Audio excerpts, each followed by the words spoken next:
there's no music if you have no body to play it with. So take care of your body first. You getting into the gym and you lifting weights and working on muscles it's physical therapy for the benefit of your playing. The truth is, nothing works like just taking care of the simple stuff. Diet, exercise, and sleep. Take care of that and you'll be fine. Join us as two musicians and fitness coaches discuss strength, wellness, and fitness in relation to musicians, artists, and performance.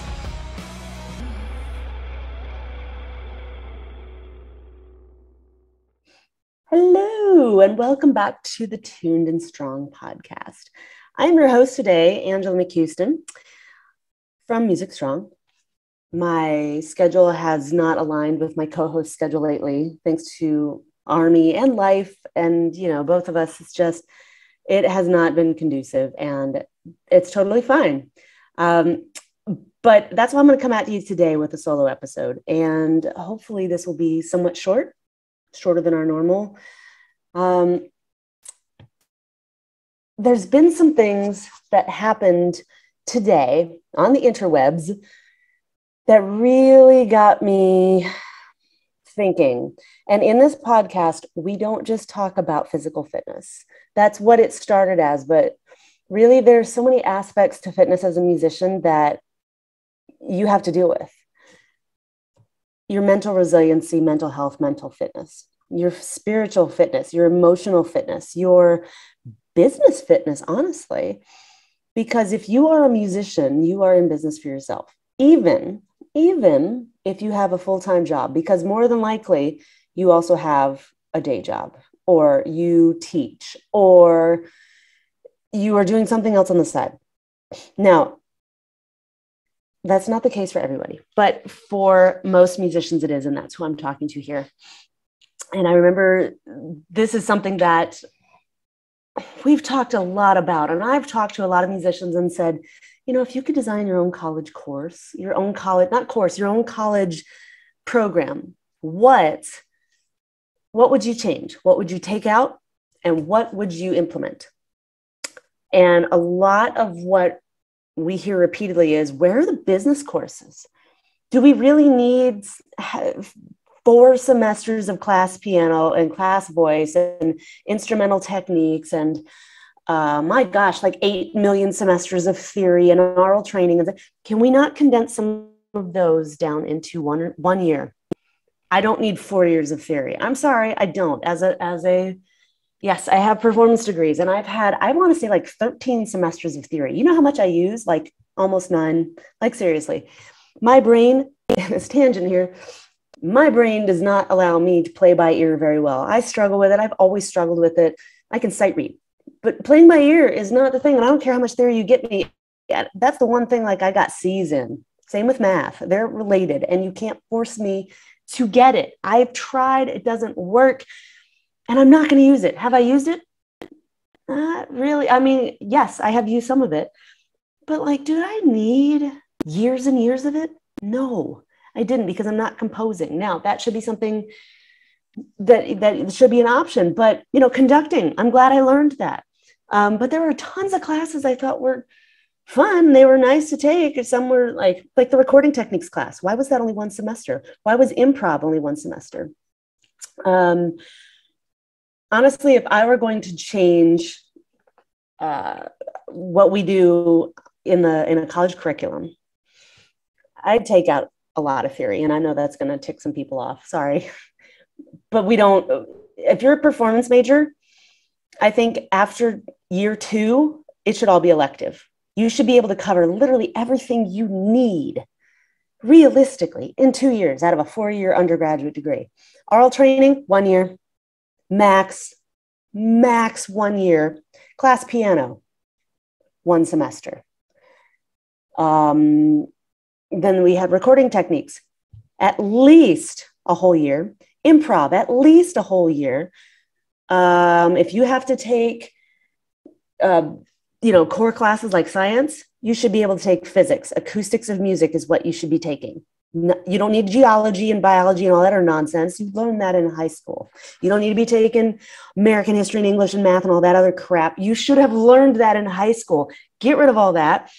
Do the stuff that's going to help you. We need business classes, entrepreneurial studies, and hello, fitness for musicians. You need to learn how to take care of your body, which is your primary, your first instrument, because just expecting it to work after 30, 40, 50 years of playing and nothing hurts is, look, a career is not built on hope. A career is built on action. And that includes being able to take care of yourself, right? So that being said, getting back to the business part of this, there was a post today that came out on the Facebook. And I'm going to show you what it is if you're watching the video. It's since been taken down, but this is in Nashville. And if you can see it, great. I'll read it to you what it says, more or less.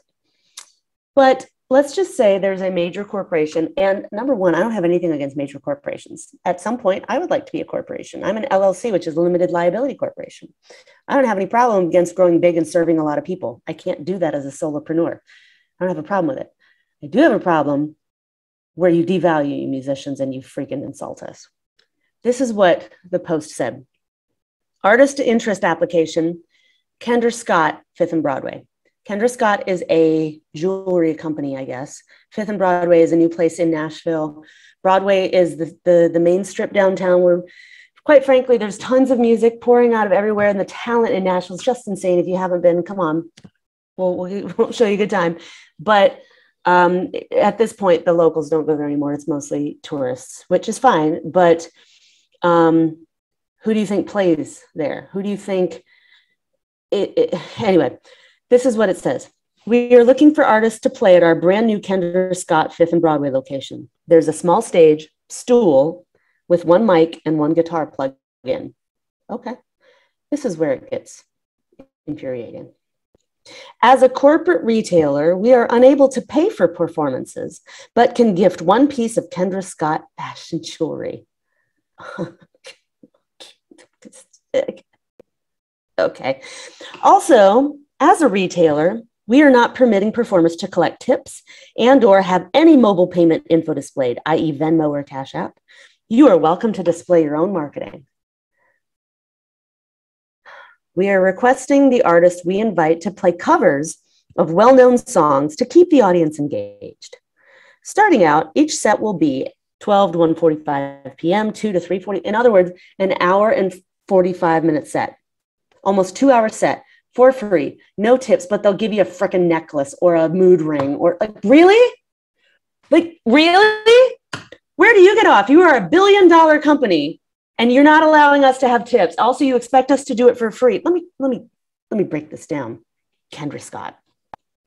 Do you expect your jewelers and your gemologists, and that's not a word, gemologists and silversmiths and the people, goldsmiths and the people who painstakingly craft jewelry, do you pay them in diamonds? No, you pay them in dollars. Why? Because they're artists and they have a job. We are also artists and we have a job.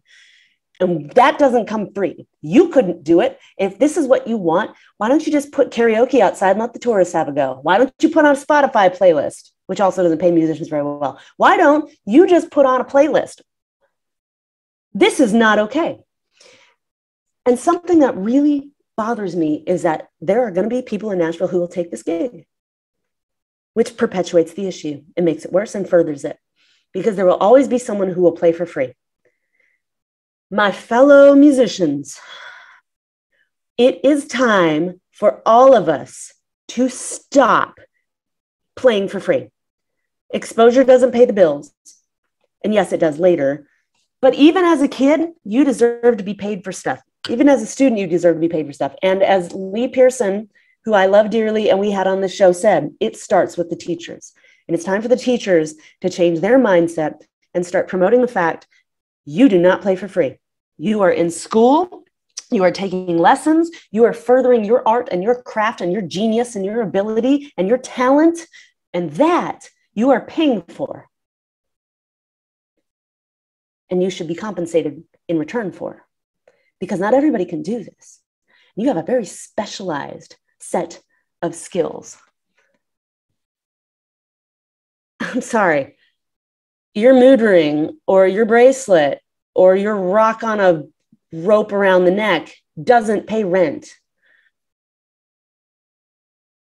where do you get off? So let me break this down. As a corporate retailer, we are unable to pay performances. That is wrong. And then they say also as a retailer. So retailer versus corporate retailer, is there a difference? I don't think so. And you're telling me you can't pay for that? Well, I'm sure you pay for other things. You're not permitting performers to collect tips. Do you pay your employees? Yeah, you don't expect them to show up and play for free, right? Now, granted, these people you're asking to do this, you know what? You're going to get what you pay for. You want some kid who's just learned how to toot his trumpet, wants to sit in your store and play Mary Had a Little Lamb and hot cross buns? That's what you're going to get. And the results of this have been snarky and amazing. And here's something else. We are requesting the artist we invite, you invite, to play covers of well-known songs to keep the audience engaged. Covers. Do you have licensing for that? Copyright infringement, ever heard of that? Licensing, ever heard of that? No. My guess is no. So somebody said it would be a shame if someone reported the live public performances of the requested, quote, covers of well-known songs to the licensing agencies and authorities for enforcement. I'm guessing Kendra Scott has not gone to the trouble of obtaining the necessary licenses from BMI, ASCAP, CSAC, et cetera, for these kind of live public performances in a corporate retail space.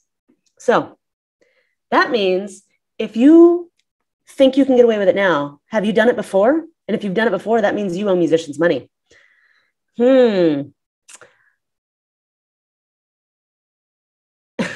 Somebody else said exposure is a 4-letter word. And I think they're absolutely right. I had some other really great comments. And I thought, you know, it's flat out wrong. And I'll read some of these comments here in a minute as soon as I can find some of the best ones. It's like, actually, let me get to this. This was their response from someone else. Someone responded to them on their page, and this was a day ago, and they took it down already, but it's circulating now. And they should get smeared for this because this is not okay. You don't treat anybody else like this.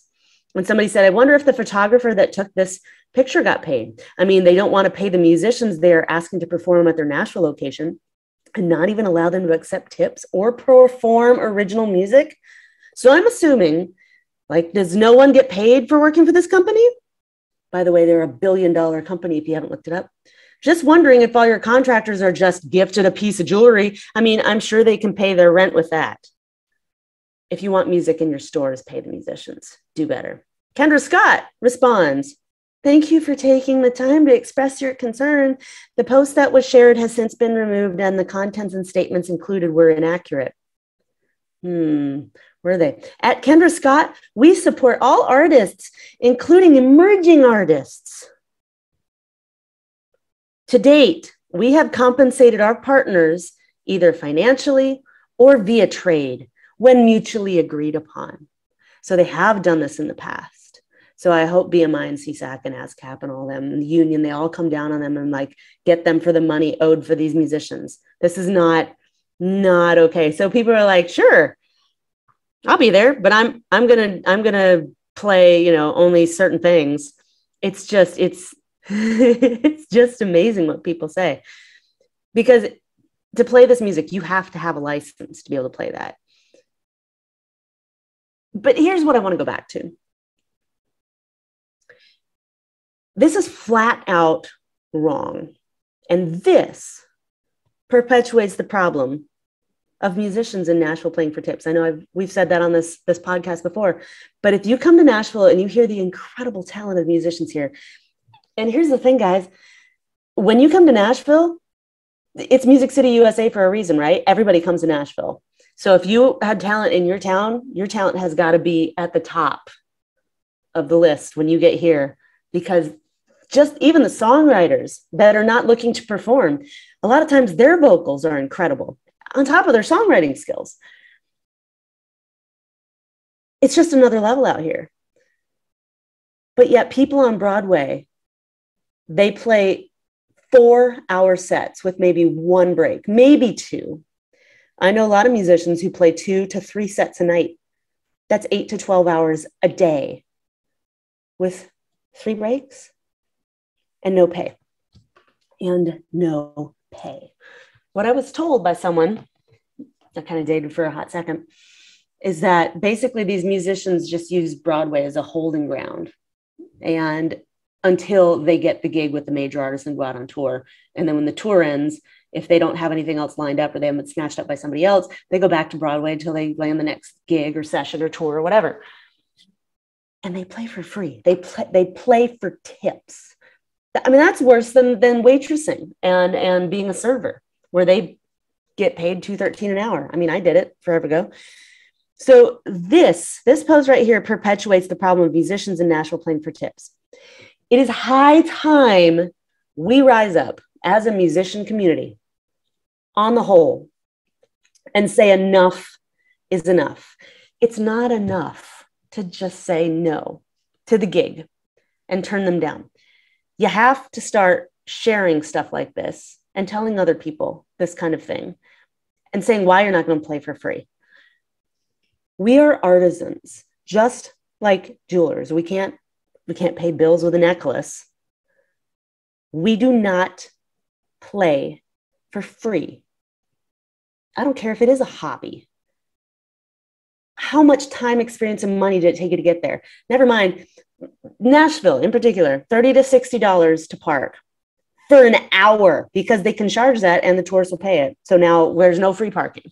So now you're out $60 to $120 for parking, plus the food you have to bring yourself, plus all the years of experience, time honing your craft, the tens of thousands of dollars for your instrument, your gear. How much do you charge per hour? Well, you're out an hour and a half, an hour and 45, 2 hours for the gig, plus setup, plus walking time, plus driving time. And in Nashville, that's pretty awesome, meaning terrible. Plus. So you've got at least a half a day of no pay that you are expecting out of a person who is gifted and talented, and you want to give them a necklace? My gosh. Look, I would not even send my students to do this for, quote, exposure, because what it teaches and what we as teachers have to stop doing is saying, oh, you should do this for the exposure. No, you shouldn't. You should do this for experience. No, you should still get paid for it. I don't care what you're doing. You should get paid for it, right? Unless you want to do it for free, for fun, that's a different thing.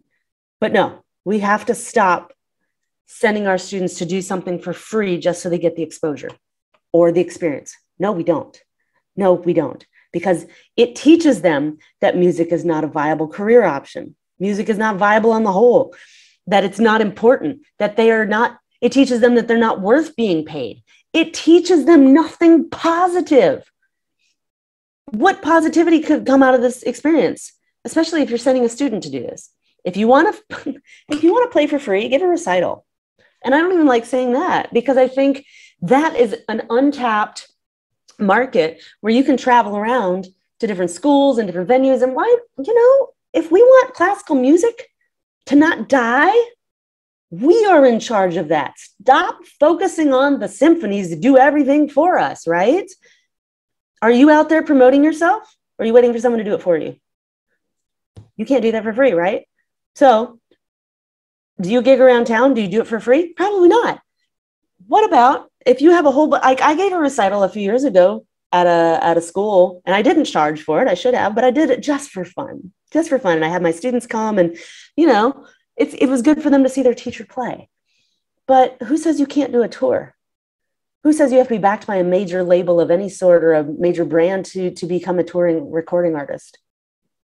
The problem is you have to do it yourself. You have to do it all yourself. None of this is taught to you in school, but it is a viable option. If that is something you want to pursue, my gosh, you can make it your baby. You can make it happen. So Kendra Scott here should be ashamed, because you're basically saying that musicians are worthless. You want to use us for your own benefit and nothing more. You have plenty of money to pay your architects, your jewelers, your interior designers, but not musicians. Not okay. Not okay.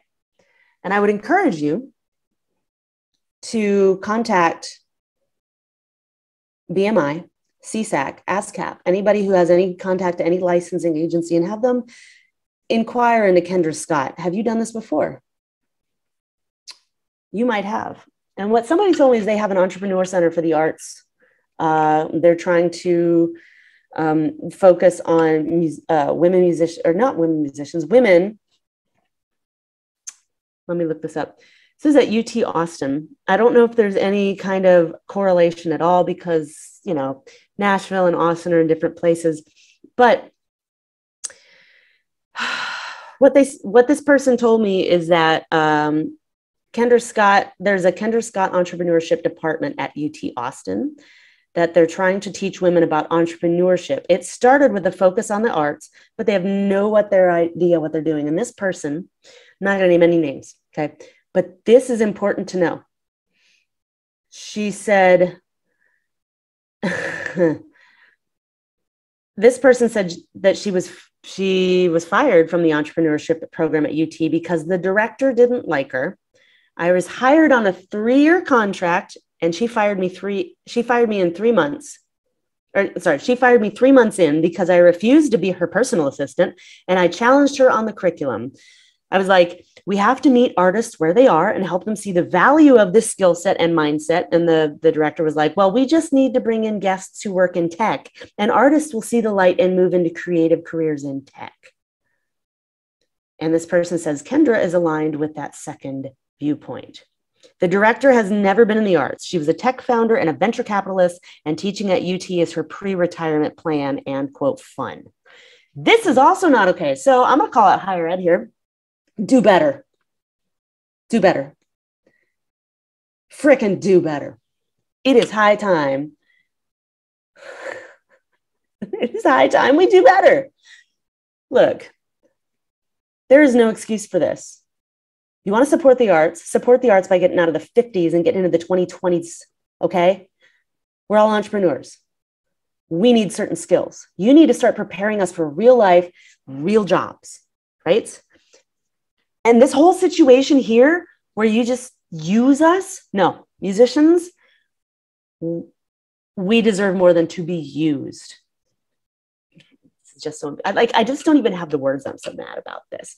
But if you were in higher ed, challenge the curriculum.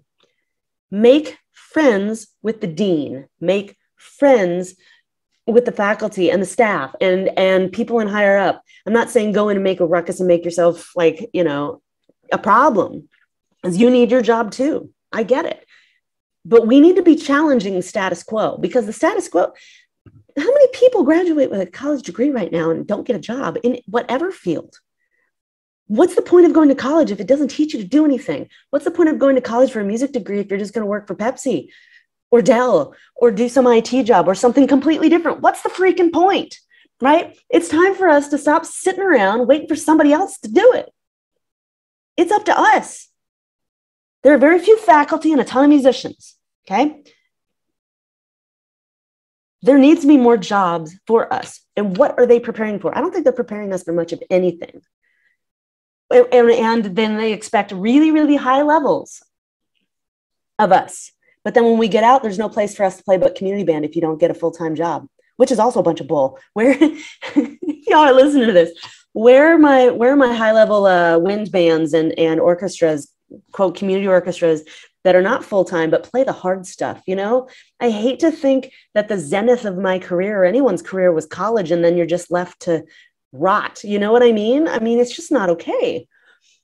So if you are in higher ed, I would love I hope this is a bit inflammatory and not insulting, but a bit challenging. Because if you are in higher ed, I'd like to hear your thoughts on this. I know you have to be tactful, diplomatic, and respectful, and as you should be, but it is high time. We set the standard. Forget what anybody else is doing.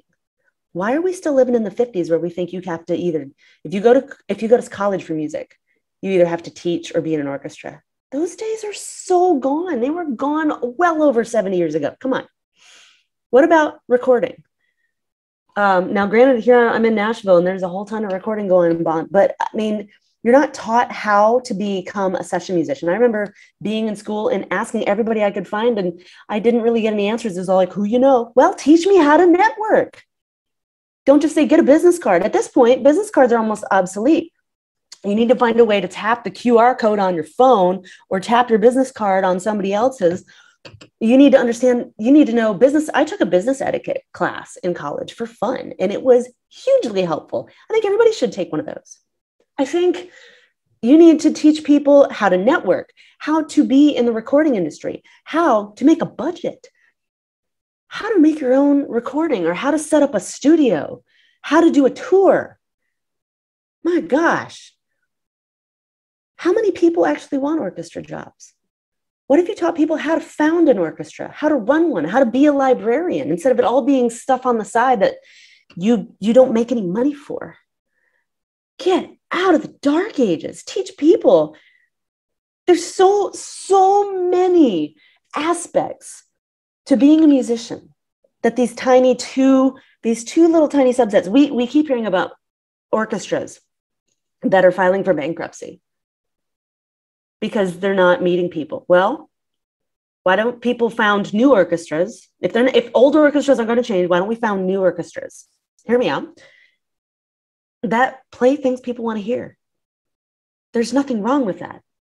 The orchestra I play in Destin, Sinfonia Gulf Coast, I think we strike a beautiful balance. We strike a beautiful balance between classics and modern stuff. We do a lot of movie music, which is so much fun. We do a lot of concertos. We do a lot of guest artists. We do all kinds of stuff, and it's fun. Man, like we're going to try to do Bride of Frankenstein, Jurassic Park, and then, we'll throw in some Mozart, and we did a concerto with, I think it's called a guzhou, with the Chinese instrument that's like long and spread out. We did one of those too. Most beautiful thing I've ever heard. We had the Hot Sardines come and play with us. They brought a tap dancer. It was amazing. It was so much fun. Why is that seen as novel? People want to be entertained, okay? If you guys are on Instagram, it's TikTok. Shoot, and I just thought of this. I don't remember her name. I think her name is Anna. Y'all type it down below or comment or wherever you're hearing this. What's the organists? She's an organ player in the UK, and it's at the St. Albert Hall, I think. And she posted about 1 million different videos of this really cool experience. Bonobo came to St. Albert. I think it's a St. Albert's Hall. I'm sorry if I'm saying that wrong. They came to do a concert, and she practices at like 2 a.m. This woman is amazing. And she's playing this 150-year-old organ that's just got this sound that just shakes the roof. I mean, I love organ. Organ, harp, those two are my favorite other instruments. Even string bass, those three, which is funny because they have bass and I play flute and flute doesn't have bass. So she was practicing, and the trumpet player for Bonobo heard her playing, and they started talking, and he's like, we've got to incorporate this organ in tomorrow's concert. I'll post a link to it if I can find it. And it's electronic music, guys. It's electronic music, and there's lights and all kinds of stuff. Like, I love electronic music. I adore Above and Beyond. Anybody else with me? Anybody else love Above and Beyond? That's great stuff. And Bonobo's in that same vein. And they incorporated the organ at this amazing point with lights and stuff. And the crowd of thousands of people went crazy. This is how you stay relevant. This is how you reach new people and bring them into the typical concert setting. This is what people want. People want music. They want to support musicians. It doesn't have to be a certain set of musicians can only make a lot of money. We can all make a lot of money, but we have to start only accepting what we charge and not playing for free and not playing for discounts and not playing for pieces of jewelry. The heck? Oh, so it is up to us to do this, right? There's no reason we have to be broke, starving artists and broke musicians. I'm so tired of hearing musicians are broke. If we're broke, it's up to us to fix it. You don't hear about a broke IT technician, right? Why? Because we all need IT. We all need music. You hear music all day long, everywhere you go. If music was taken out of your life, there would be a huge hole. And you want to tell me we're not viable? We are not important? I know I'm preaching to the choir here, but it takes all of us stepping up and saying, I am worth being paid. I do not play for free. Period. End of story. And actually, I charge a premium. And if we all start charging a premium, they can't listen to the same Spotify playlist for the next 100 years. You can't do it. Spotify won't be around by then, I'm sure. So it just takes all of us stepping up. I don't care if you just say, I'm going to, instead of free, $20. I prefer you to say $200 or $2,000. Make it a scary amount and just ask. All they can say is no, and then you can barter from there. Not barter, but you can negotiate from there. But if you never ask, you never receive, you know? So that leads me into segueing. I'd love your thoughts on this. I know I went in a bunch of different tangents and they're all connected. And it's really, really important to me. I'm so tired of people saying musicians are broke and musicians are flaky. And I've seen some flaky musicians lately. Just stop it. Stop it. You are too special, too important, too talented to be such a flake. So quit being flaky if that's you. I'm sure I'm not talking to the flaky people, but you know what I mean? So that's another thing we just don't teach, and we should. So if you're in lessons, if you teach music lessons, teach your students some physical stuff, teach them some business stuff, teach them life skills. They're not getting it anywhere else. It's up to us. If we're shaping the next few generations of musicians, it's up to us to start it because they're not going to get it anywhere else. In fact, they're going to be cut in school programs. They're going to be cut in orchestras. If you want music to be a viable career, we have to make it a viable career. And we could explode this thing if we really want to. So let's do it, right? So that leads me to my other 2 points. And one is on the burnout side. And if you just heard our last episode last week with Kyla Kofer on burnout, I hope that hit home on how you can take care of yourself and what all that means. But I'm going to be doing a session with UMBS, the Ultimate Music Business Summit. If you'll know that, if that sounds familiar, we did that with them last year. And I'll put a link to the show notes or link in the show notes to that. But they're doing a summer roundtable, and there's 3 of us. It's going to be me, Lee Pearson, and Sarah Whitney. And we're all going to be talking about why musicians can feel burnout, what burnout looks like, and how to combat burnout. This is going to be on July 20th, 2022. I believe it's at 7 p.m. Central Time, 8 p.m. Eastern Time. So this is going to be moderated by Dr. Garrett Hope, who is the founder of UMBS. And the topic is avoiding burnout as a modern day musician. So definitely check that out. I'll put all the links in the show notes. But this also goes into the other thing that I've been talking about so much. If you've been listening to this, you've heard me talk about the job security program. But I'm hosting a 2-day intensive. And the deal is that it's going to be July 9th and 10th. All weekend long, and it takes my 90-day job security program and condenses it into 2 days. And the very first thing we talk about is mindset, opportunity, abundance. This whole thing we've been talking about right here, I give you some actionable things that you can do to create a career you love, that you want to have, and that you're excited about, and get paid what you want, because there's no reason you can't get paid what you want. Watch your words. Here's a clue. Watch, if you haven't gone back to listen to the episode with Mike Schwartz, please do, the one about using better words. Notice how much you play the victim in your words. How much do you blame other people?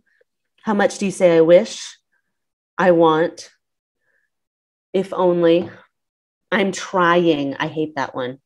It's as Yoda says, do or do not, there is no try. So listen to your words. Pay attention to what you're saying. How often do you say that versus I'm doing this, or I'm working on it, or that's going to happen, or I'm having, I enjoy, blah, blah, blah, blah, right? Think about the career you want. And instead of focusing on all what you focus on, you create more of. So instead of focusing on these are all the reasons I can't do this, I can't have this, I don't, blah, blah. What do you want? And as David Nagel says in his podcast, the Successful Mind podcast, don't focus on the how. You don't need to know the how. You have to have a very clear picture in your mind of what you want. So take just a second, and I want you to think, what do I want in my career? What is my ideal? Or whatever it is in life. You know, as a musician, what is it that you want? Right? I want you to think, hold that in your mind and get a really clear picture. Just think as much detail as possible. and then put some feeling behind it. Because what I'm finding out, and the research goes, and this goes with the habit changing course that I talked about. And if you want access to that free habit changing course, it's a 10-week course. It's in my Facebook group. The whole course is there and it's for free. There's no commitment. You just do on your own time, but all the episodes, all the videos are on my YouTube channel as well. But to make a habit change, it isn't about doing the things and beating yourself up and blaming yourself. It has to do with putting emotion behind it. If you want to change your habits, you have to have, if you want a different outcome, you have to do something different. You can't wait for something to be different. I'm going to say that again. I don't know if I can say that again. If you want a different outcome, you have to do something different. You cannot wait for something to be different because you're going to keep waiting, right? So think about the words that you use. Put the most clear vision in your mind of what you want. And don't worry about the how. What I want you to do is put emotion behind it. Because like I said, to create a habit, you have to put emotion behind it. What is the thing that you want? So if you're trying to get out of eating donuts, that's the negative. What do you want? I want to have a healthy body. I want to wear a size 2 or whatever. I put it in really specific terms and then put feeling behind it. What does it feel like for me to be in this position? I was listening to a lady talk about alcohol addiction and how she got out of it. And her thought that she changed was, instead of why did I drink again? Why did I blah, blah, blah? It was, I want alcohol to be small and irrelevant in my life. And then she put the feelings behind that. So as a musician, then she changed. It was easy to change because her goal was emotion-based. And anytime our goals are emotion-based, think about a goal that you did, that you just nailed and you hit it out of the park. There was emotion behind it, right? It was fueled by how you wanted to feel. I know when I got married, I wanted to be 120 pounds and I wanted to look a certain way. And I found my groove. And anytime I wanted to overeat or whatever, I just had that picture in my mind. And I was like, no, I get married once. This is how I want to look. This is what I want to be. And I was all excited about it. And I was just all pumped up. The how changed as I went through, but I was able to keep it. And that's what I want you to think about your career. Okay. So think about whatever it is that you want in your career. Put emotion behind it. How does it make you feel? How do you want to feel? Okay. And then go back through the day. Maybe you need to start writing it down. I don't know. How many times do you play victim? How many times do you blame somebody else for something? We've talked about this before, about taking extreme responsibility. And I mean, extreme. Start taking responsibility for everything and see how it changes your life.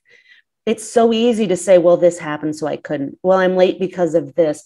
Well, I'm trying. I so hate the word I'm trying. No, you're not. If I'm trying to do this, it means I'm waiting for something else to happen.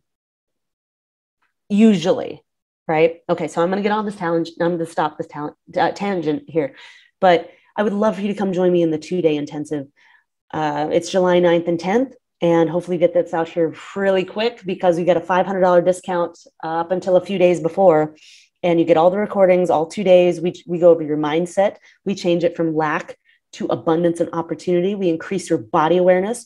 We learn about the different types of injuries and all the different types of modalities that are available to you. So you don't just go, well, which doctor do I see? Well, my hip hurts. Do I see an ortho? Do I see an acupuncturist? What does this Rolfer do?